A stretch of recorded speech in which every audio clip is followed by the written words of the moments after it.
Bonjour à tous et à toutes et bienvenue sur un tutoriel Clou Tricot. Aujourd'hui, on va parler de rabattage en picot. Avant de commencer, vous pouvez aller dans la boîte de description, cliquer sur le lien qui vous permet d'aller sur mon site web et de vous inscrire à mon infolette pour des trucs et astuces. Vous pouvez aussi cliquer sur le lien qui vous permet de devenir membre de la chaîne, ce qui me permet de vous offrir toujours plus de tutoriels gratuits.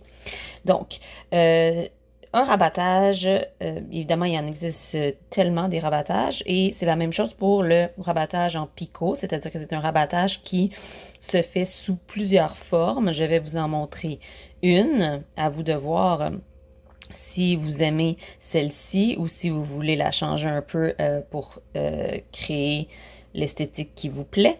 Donc, voici ce qu'on fait lorsqu'on fait un bind-off en picot. Donc, pour faire cette version-ci, on va commencer par piquer entre les deux premières mailles de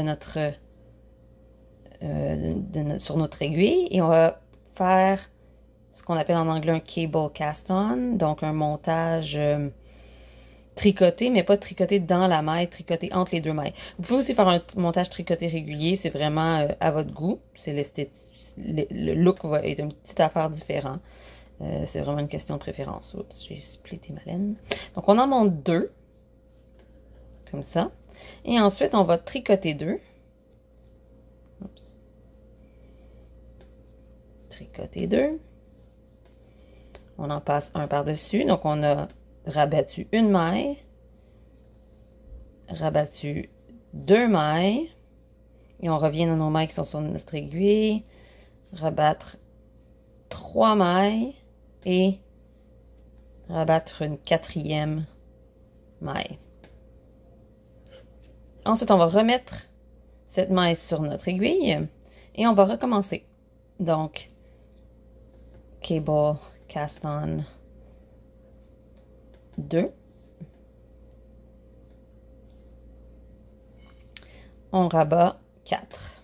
Donc, 1. Rabat 1, tricote 1, rabat 2, tricote 3, rabat 3 et 4. On remet et on recommence. Donc, ça nous donne ceci.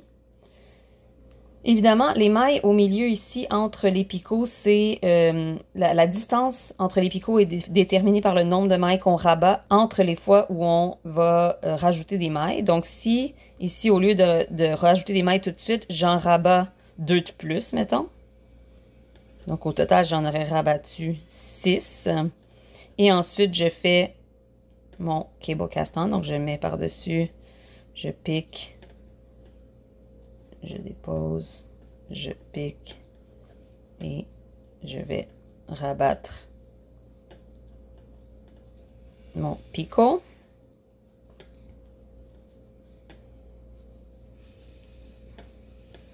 Ici. Donc, vous voyez que là, mon petit picot est plus espacé que les autres.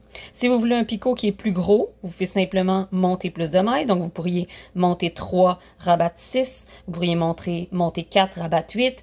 Vous pourriez monter 4, rabattre juste 6. Dans ce cas-là, il serait rapproché, mais gros. Donc, il y a vraiment plusieurs façons de s'amuser avec ça. Donc, ça vous donne ce look qui est très, très mignon. C'est très joli pour finir des châles, pour finir des chaussettes qui sont tricotées à partir des orteils. Évidemment, ça roule un peu parce qu'il n'y a pas de côte, mais une fois qu'on va l'avoir lavé, séché, ça va vouloir se tenir beaucoup mieux. Donc, voilà pour un rabattage en picot. Bon tricot!